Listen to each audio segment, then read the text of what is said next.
जब मुझे पहली बार आईआईटी बॉम्बे से इनवाइट आया। मैंने आप सबके साथ पूरे कैंपस का एक्सपीरियंस, स्टूडेंट्स के इनसाइट्स और कई सारी लर्निंग शेयर करी थी। जब मैंने आपके कमेंट्स देखे तो मुझे पता चला कि सबको कितना कुछ सीखने को मिला है इस वीडियो से। उसके बाद मैं जब भी किसी कॉलेज या यूनिवर्सिटी में जाता हूं तो मेरी कोशिश होती है कि सिर्फ सिखा कर ना आऊं, सीख कर भी आऊं। और मैं अपने एक्सपीरियंसेस को कभी रील्स में, कभी स्टोरीज में आप सबके साथ शेयर करता हूं।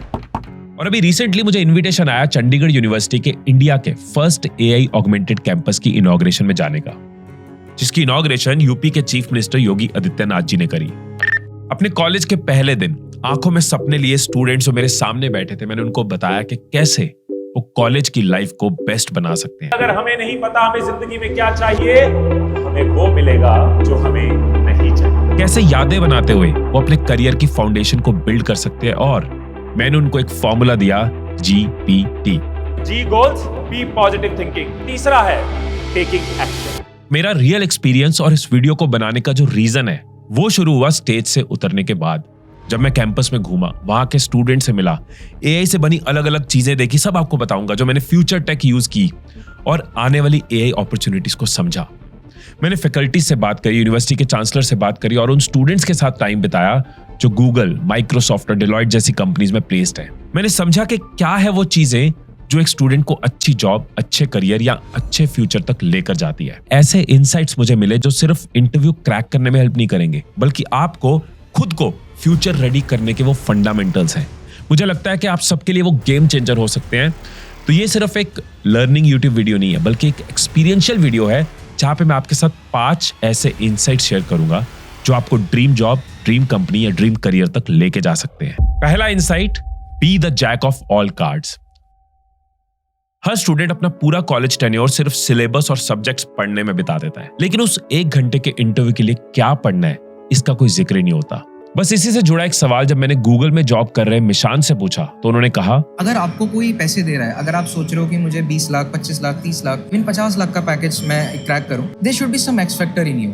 यहाँ पे एक्स फैक्टर का मतलब ये नहीं है कि आपके पास कोई यूनिक एबिलिटी होनी चाहिए या फिर आपके पास कोई स्पेशल टैलेंट होना चाहिए। इसका मतलब वो स्ट्रेंथ है जिसकी वजह से समटाइम्स ऑक्यूपेशन चूजेस यू, यानी वो स्ट्रेंथ जो आपको फ्यूचर नहीं बल्कि फ्यूचर को आपके लिए काबिल बनाती है, और वो है becoming the jack of all cards. You cannot be master of everything. It's good to be a jack of all trades and probably master of one or two, whatever you. Play on your strengths. किसी भी एक को पकड़ो और उसके root तक जाओ। तुम उसको इतना डेप्थ तक आंसर दो कि रिक्रूटर तुमसे दूसरा क्वेश्चन पूछने में घबराए। ये बात ना लिटरली मुझे हर किसी ने कही कि आप चाह कर भी अपने कोर सब्जेक्ट्स को छोड़ नहीं सकते, और ऐसा भी नहीं कर सकते कि आप सभी सब्जेक्ट्स को मास्टर कर लो और इंटरव्यू क्रैक कर लो। एक सॉलिड इंटरेक्शन के लिए आपको हर सब्जेक्ट की इक्वल नॉलेज और किसी 1 या 2 सब्जेक्ट्स की मास्टर नॉलेज होनी चाहिए। जैसे स्कूल में भी टॉप वो नहीं करता था जिसे एक सब्जेक्ट बहुत अच्छे से आता था।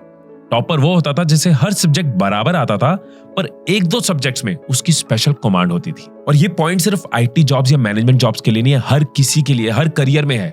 मान लो आप डिजिटल मार्केटिंग के इंटरव्यू में बैठे हो, आपको थोड़ी थोड़ी नॉलेज है एसईओ की, आपको पता है कंटेंट कैसे काम करता है, आपको पता है एड्स कैसे काम करते हैं, गूगल का पता है, लेकिन आप एक्सपर्ट हो किसी एक चीज में, से आप सोशल मीडिया में एक्सपर्ट हो या इंस्टाग्राम में एक्सपर्ट हो। ऐसे अगर आप लॉ ग्रेजुएट हो, आपको थोड़ी थोड़ी नॉलेज हर सब्जेक्ट के, लेकिन कॉर्पोरेट लॉ में आपकी स्पेशल कमांड है। अब ये सोचो कि आपने सब्जेक्ट्स की सही तरीके से नॉलेज तो ले ली, लेकिन इंटरव्यू में अगर आप वो नॉलेज शो ही नहीं कर पाए तो, जवाब आते हुए भी सही से बता ही नहीं पाए तो, या कहीं अपनी ही वजह से अपना इंप्रेशन नहीं जमा पाए तो। इंटरव्यू इज अ प्रोसेस जहां पे it's a first impression, right? और अगर कहीं ना कहीं वो खराब हो जाता है तो वो नेगेटिव इंपैक्ट डालता है। इसी को लेकर मुझे मिली मेरी नेक्स्ट इनसाइट जो है रिप्रेजेंट एन ऑनेस्ट पर्सनालिटी। ज्यादातर स्टूडेंट्स को लगता है कि एक इंटरव्यू में उनके लिए सभी सवालों का सही और परफेक्ट आंसर देना जरूरी है, बट रियलिटी पता क्या है? Don't know the answer, say no. That is very important. क्योंकि they know, they are very well experienced. They know कि आप वहाँ पर उनको घुमा रहे हो। और यही सेम कहना था डेलॉयट में प्लेस शिक्षा का। Let them know that you have weaknesses, but you have the mindset to, deal with it. यानी एक्चुअल प्रॉब्लम गलत और खराब जवाब देने में नहीं है, बल्कि प्रॉब्लम है जवाब ही ना दे पाने में। एज रिक्रूटर्स उनको भी पता है कि आप एक फ्रेशर हो, आप ऑलरेडी बहुत मेहनत करके यहाँ तक पहुंचे हो, इनफ प्रेशर है आपके ऊपर सामने बैठे हुए, इसलिए उनके लिए जरूरी नहीं है कि राइट आंसर हो, उनके लिए जरूरी है राइट पर्सनैलिटी हो। और इसके लिए कंचन ने एक बहुत इंपॉर्टेंट वर्ड मेंशन किया। जब भी आप कभी इंटरव्यू देते हैं या फिर किसी भी वन ऑन वन कॉन्वर्सेशन में होते हैं तो आपके इंटरपर्सनल स्किल्स बहुत मैटर करते हैं। इंटरपर्सनल स्किल्स मतलब वो एबिलिटीज जो आप अपने दोस्तों के साथ भी यूज करते हो, बिना किसी हेजिटेशन के अपनी बात सामने वाले को समझाना, बिना उधर उधर देखे एक स्ट्रॉन्ग आई कांटेक्ट रखकर बात करना, प्रॉब्लम दिखने पर हड़बड़ाने की जगह आराम से उसका जवाब देना, अल्टीमेटली कॉन्फिडेंट रहना। If you know how to communicate, तो आपको रिक्रूटर हमेशा यही कहेगा कि एक नए पर्सन को उसको आप ये चीज कैसे एक्सप्लेन करोगे। आप टेक्निकल बहुत अच्छे हो सकते हैं, बट अगर मैं आपको अपनी चीज समझा ही नहीं पा रहा तो कोई फायदा नहीं होगा। पर सोचो कि आपको सब्जेक्ट्स की अच्छी नॉलेज भी है और अच्छे से बोलना भी आता है, फिर भी अपने ही फील्ड के आंसर नहीं दे पा रहे। मैं बात कर रहा हूं उस क्वालिटी की जो हमें 3 इडियट्स के रैंचो में दिखाई दी, मतलब कमांड ऑन द फंडामेंटल्स। इसका क्लू मुझे मिला एक्स माइक्रोसॉफ्ट कंचन के थ्रू। आप बेसिक्स क्लियर रखो। कंचन के अकॉर्डिंग जब भी कोई स्टूडेंट अपनी स्टडीज शुरू करता है ना, तो कुछ टाइम अच्छी खासी पढ़ाई करने के बाद उसको लगता है कि अब अगर मुझे सबसे आगे निकलना है ना, तो सबसे टॉप लेवल की स्टडी करनी होगी। मतलब फंडामेंटल्स को छोड़कर एडवांस लेवल टच करने लग जाता है। बेशक ये गलत नहीं है, लेकिन प्रॉब्लम ये है कि अगर आप रूट्स में पानी देना बंद कर दोगे, सिर्फ ब्रांचेस पे पानी डालते रहोगे, तो तूफान आने पर क्या होगा? पेड़ उखड़ जाएगा। यही तो सेम होता है स्टूडेंट्स के साथ। जब कॉलेजेस में साल भर सिलेबस, प्रोजेक्ट और अच्छे मार्क्स की एडवांस प्रिपरेशन के चक्कर में रियल जॉब प्रिपरेशन होती ही नहीं है, जो सिलेबस की मास्टरी से ज्यादा कोर कॉन्सेप्ट्स के बेसिक्स पर डिपेंड करती है। ऐसा भी हो सकता है जो शायद आपने सोचा ना। They just see how you tackle it। क्योंकि अगर आप भी अपने कोई छोटे भाई बहन को कोई सवाल पूछते हो ना, तो बहुत हार्ड क्वेश्चन नहीं पूछते, थोड़ा ट्रिकी पूछते हो, जिसके ऊपर वो अपनी क्रिटिकल थिंकिंग दिखाए, ना कि लर्निंग और मेमोरी स्किल्स। और यही रीजन है कि क्यों 73% रिक्रूटर्स हायरिंग के वक्त टैलेंट को प्रेफर करते हैं, ट्रेडिशनल लर्निंग को नहीं। अगर आपके बेसिक्स क्लियर नहीं है तो यू माइट फेल देयर। अब सोचो कि आप एकेडमिक्स को तो अच्छे से समझते हो, आप क्लियरली कम्युनिकेट भी कर लेते हो और आपके बेसिक्स भी क्लियर है, लेकिन फिर भी इंटरव्यू में सिलेक्ट होने से रह गए तो? इन सभी स्टूडेंट्स के साथ साथ मेरी बात हुई चंडीगढ़ यूनिवर्सिटी के चांसलर सतनाम सिंह संधू जी से। उनसे बात करते हुए ये बहुत क्लियर था कि आने वाले टाइम पे बेसिक फंडामेंटल्स और स्किल सेट के साथ एक नया फंडामेंटल भी ऐड होने वाला है, और वो है आर्टिफिशियल इंटेलिजेंस। देखो, एआई एक एनेबलर है। एआई टेक्नोलॉजी डेवलप हो चुकी है, लेकिन एआई को अपने समाज में लोगों की बेहतरी के लिए यूज करने के लिए बहुत सारे एप्लीकेशंस की जरूरत है। एग्रीकल्चर में बहुत सारा काम होना है, हेल्थ सेक्टर में बहुत सारा काम होना है, बहुत सारे नए स्टार्टअप एआई बेस्ड होंगे। यही है मेरा fourth insight, make yourself AI inbuilt. Present time का one of the biggest global fear क्या है? यही है ना कि AI will replace human jobs, जिसको लेकर Elon Musk, Sam Altman, Jensen Huang, Bill Gates, हर किसी का अपना अपना टेक है। दुनिया भर के रिपोर्टर्स अलग अलग बातें कह रहे हैं, लेकिन अगर मैं रियल स्टैटिस्टिक्स की बात करूं तो खुद वर्ल्ड इकोनॉमिक फोरम की फ्यूचर ऑफ जॉब्स रिपोर्ट के अकॉर्डिंग 2030 तक एआई 92 मिलियन जॉब्स को रिप्लेस करेगा, लेकिन इसकी जगह 170 मिलियन नई जॉब्स क्रिएट होंगी। मतलब जॉब्स जाएंगी जरूर, पर नए रोल्स उससे ज्यादा आएंगे।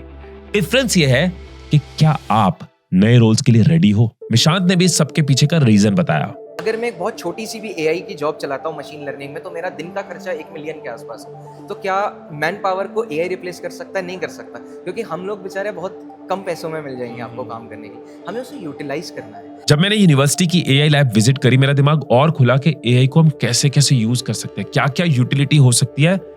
ऐसा लग रहा है अभी तो स्टार्ट हुआ है। हम सबने वायरलेस ईयरफोन्स, माउस या चार्जर्स देखे हैं। यहाँ पे मैंने वायरलेस पियानो यूज किया, इवन बिना किसी ब्रश और पेन के पेंट किया, और नेक्स्ट जेन रोबोटिक्स एक्सप्लोर करें। ये सब देखते हुए मुझे समझ आया कि डेफिनेटली आने वाले टाइम एआई और रोबोटिक्स का नहीं, बल्कि उन एडवांस्ड ह्यूमंस का होने वाला है, जो अकेले ही इनकी मदद से 10 लोगों का काम कर सकते होंगे। यानी वो लोग जिन्हें ये समझ आ जाए कि AI is not replacement, it is an amplifier. फिर ये चीज तो आप भी कब से सुन रहे होगे ना कि फ्यूचर जो है वो एआई का है, लेकिन अब इसके लिए करना क्या होगा? एज अ स्टूडेंट कोई क्या कर सकता है? इस सवाल पर मुझे मिला मेरा last insight, don't learn but study AI. जब दुनिया में कंप्यूटर्स आए थे, सबको बहुत एक्साइटमेंट थी, फैसिनेशन थी इनको यूज करने की। पर क्या सिर्फ बेसिक यूजेज से हम सब कंप्यूटर्स को डेली अपनी जॉब में इंक्लूड कर पाए थे? नहीं। टाइम के साथ साथ स्कूल्स ने, कॉलेजेस ने कंप्यूटर को एज अ सब्जेक्ट इंक्लूड किया, कंप्यूटर लैब्स बनना शुरू हुई, जिससे क्या हुआ? आने वाली और ऑनगोइंग जनरेशन कि जो नई जॉब्स है वो इवॉल्व हो पाई। यही तो सेम होगा एआई एवोल्यूशन के साथ। अभी लोगों को पता क्या लगता है, सिर्फ चैट जीपीटी, मिड जर्नी, सोरा, डीपसीक, क्लॉडी ये सब यूज करके एक एआई जॉब एस्पिरेंट बन सकते हैं। हम एआई के लिए रेडी है, बट रियलिटी डिफरेंट है। आजकल ऑब्वियस जो चीजें हैं उसकी कोई कीमत नहीं है मार्केट में। आपको एक्सीलेंस पे काम करना है, आपको ग्लोबल कंपटीशन के लिए ही सोचना है, उसी के लिए तैयारी करनी। तो आपको पता होना चाहिए कि ग्लोबल बेंचमार्क है क्या, थ्रेशहोल्ड है क्या। ये ग्लोबल थ्रेशहोल्ड है नेक्स्ट जनरेशनल लर्निंग। मतलब जैसे कंप्यूटर रिलेटेड डिप्लोमा, सर्टिफिकेट्स और कोर्सेज होते थे सो दैट कोई बेसिक सीख पाए, कोई एडवांस लेवल कंप्यूटिंग सीख पाए, उसी तरह से आने वाले जॉब्स के लिए आज के स्टूडेंट्स को एआई और ऑटोमेशन सेंट्रिक स्टडी पर ध्यान देना होगा। मुझे लगता है कि बहुत जरूरी है इस टाइम पे हर ऑर्गेनाइजेशन और हर इंस्टीट्यूशन को सोचना कि कैसे वो एआई इंटीग्रेटेड हो सकते हैं, कैसे वो एआई को इंक्लूड कर सकते हैं, कैसे स्टूडेंट्स को रियल टाइम एक्सपीरियंस दे सकते हैं। जब मैंने यूनिवर्सिटी का टूर किया, मैंने खुद से जब एक्सपीरियंस किया, एआई टूल्स को देखा, स्टूडेंट्स ने जो फ्यूचर टेक बनाया उसको एक्सपीरियंस किया, दिमाग खुला, समझ आया क्या क्या पॉसिबिलिटी है। वो रियल टाइम एक्सपीरियंस का कोई रिप्लेसमेंट नहीं है। और एक बहुत इंटरेस्टिंग क्यूट से दोस्त को भी मिला था मैंने ये रियलाइज किया कि हर स्टूडेंट के लिए कितना इंपैक्टफुल हो सकता है, इंटरेस्टिंग हो सकता है, मीनिंगफुल हो सकता है अगर वो प्रैक्टिकली फ्यूचरिस्टिक एनवायरनमेंट के अंदर स्टडी करे। इसलिए कहना ठीक नहीं होगा कि आप सोचो कि 2-3 टूल सीख लिए अब मेरे लाखों करोड़ों का पैकेज लग जाए। ये पॉसिबिलिटी नहीं है। आपको एआई को जीना होगा, उसको समझना होगा, कोर तक उसकी अंडरस्टैंडिंग गेन करनी होगी। अभी रिसेंटली मैंने एक न्यूज देखी थी केरला के कॉलेज स्टूडेंट की। उसने खुद से स्पीच टू राइट मशीन बनाई थी जो बस सुनकर एक्चुअल हैंड रिटन नोट्स दे सकती है। मतलब प्रोफेशनली अगर आप एआई सीखते हो तो आपको सिर्फ अच्छी जॉब्स नहीं मिलती, आप अनअकाउंटेबल बिजनेस आइडियाज के लिए भी ओपन हो जाते हो। एक और बहुत इंटरेस्टिंग ऑब्जर्वेशन थी जो मुझे लगता है बहुत सारे यूनिवर्सिटीज और कॉलेजेस के अंदर होनी चाहिए। चंडीगढ़ यूनिवर्सिटी में उनका अपना एक शार्क टैंक जैसा प्लेटफॉर्म भी है जहां पे स्टूडेंट्स आइडिया पिच करते हैं और कॉलेज एंड इन्वेस्टर्स स्टूडेंट के आइडियाज में इन्वेस्ट करते हैं। यही चीज अगर हर यूनिवर्सिटी अपने कल्चर का पार्ट बना ले तो कॉलेजेस जो है ना वो ऑफिशियली सिर्फ जॉब सीकर्स नहीं बना रही होगी बल्कि एंटरप्रेन्योर्स भी बना रही होगी। पूरा दिन यूनिवर्सिटी के माहौल में बिताकर, स्टूडेंट्स के साथ बातें कर कर, हॉस्टल का चक्कर लगाकर और कैंटीन से खाना खाकर मुझे ये तो क्लियर हुआ कि आने वाली जनरेशन का फ्यूचर किसी स्पेसिफिक रूल बुक से ज्यादा उनके खुद के माइंडसेट और इनोवेशन पे डिपेंड करेगा। और इसीलिए मेरा मन किया कि मैं पूरा एक्सपीरियंस और इनसाइट्स आपके साथ शेयर करूं। आने वाले टाइम पे कंपनीज, एमएनसीज सिर्फ एआई को नहीं, उनको हायर करेगी जिनके बेसिक्स क्लियर हो, जिनको अपनी स्ट्रेंथ और इंटरेस्ट पता हो, जो मार्क्स से ज्यादा स्किल्स रखते हो और आने वाले फ्यूचर को लेके प्रोफेशनली सीरियस हो। और पिछले 12 साल से अपने चैनल पे इसी कोशिश में हूं कि आपके लिए ग्रोथ को सिंप्लीफाई कर पाऊं, आपको वो गाइडेंस, वो टूल्स, वो सिस्टम्स दे पाऊं जिससे आप वो जिंदगी जी पाओ जो आप जीनी चाहते हो। और मैं इसी कोशिश में लगा रहूंगा। फिर मिलेंगे अगली वीडियो में, तब तक खुश रहिए, खुशियां बांटते रहिए। I love you all.